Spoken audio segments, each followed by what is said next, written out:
Hi everyone, Venessa Crandell here in another week of My Brain Concoction come to life. Are you just excited about posting your best wherever you post? Or are you more concerned about being your best when the camera turns off? When the camera of life turns off, who is that person really looking back at you? And so I spent so many endless nights and days working on the person behind the screen, and that's what I would encourage each and every single one of you to do, because that's what the world is waiting for.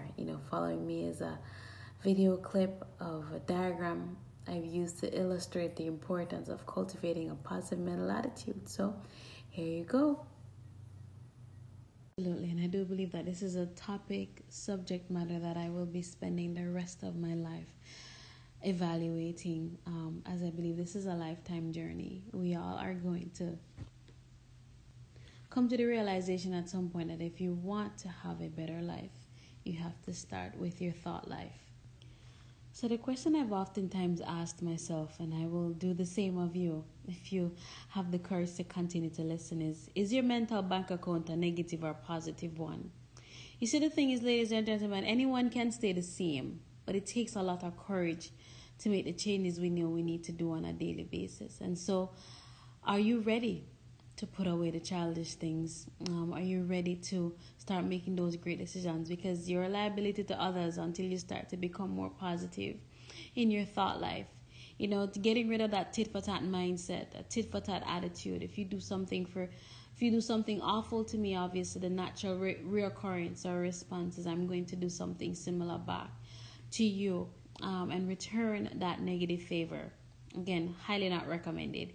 The daily tantrums, as little kids, you really expect and look upon little kids, and you understand what they're going through. They have not yet conquered or have yet found a way to handle their emotions. But again, as we turn adults, we do find that courage or the selectivity of that word. Every once in a while we want to be selective with when we call ourselves adults, but again, when we throw tantrums, and we don't think anything of it, we would just rant off on the phone or rant off to someone and not think anything of it, quote unquote, getting our own way. Again, when you reach that stage where you have the courage to call yourself an adult, you've lost the right to throw tantrums. Emotional roller coasters, man, haven't we all been on some of those? And it's driven by our day, but most importantly, it is driven by our mindset. It's driven by our attitude.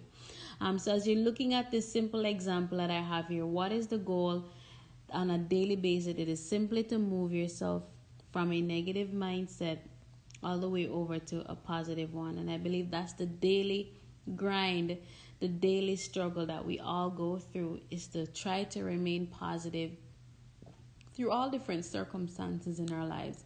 We talk about closing out the world when your capacity is tested to its limit, tested to its max. You get that phone call.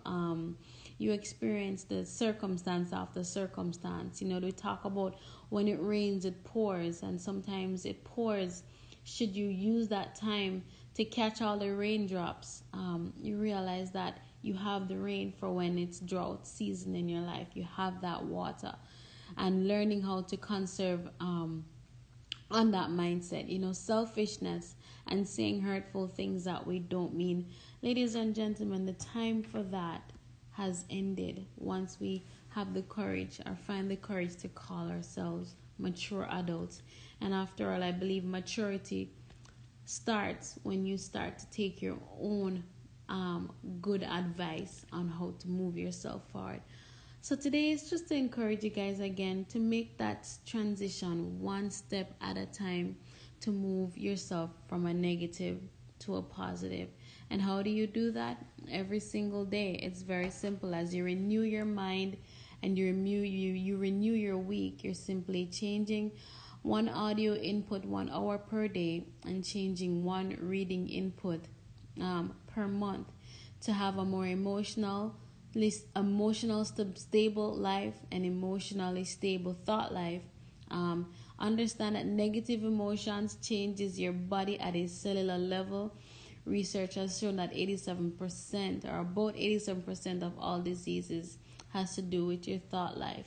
And so knowing these things, mark your progress. How do you bounce back from life's discouraging experiences? It's not the first or the last time you will experience that. So getting emotions out of the decision-making process when it comes to your success is very important. So just wanted to share to keep this super abrupt. But at the end of the day, I can promise you this. If you are over on this side and you're experiencing more of a negative thought life, also bear in mind that can be a little bit toxic, and realize that when you're negative is when you're around somebody who thinks positive and only has positive things to say. You don't want to be around these people. I promise you that. And these people over here on the green side, these positive people, or they force themselves to be positive every single day. One of the things I want to let you know that to be positive is a choice. And also choosing to cultivate a negative mindset is a choice. So you got to pick coming off of tonight. 5 years from now, if you're not where you want to be, your success or lack of success will be self-imposed because of the mindset you chose to have. Love you guys. Have a great rest of your week.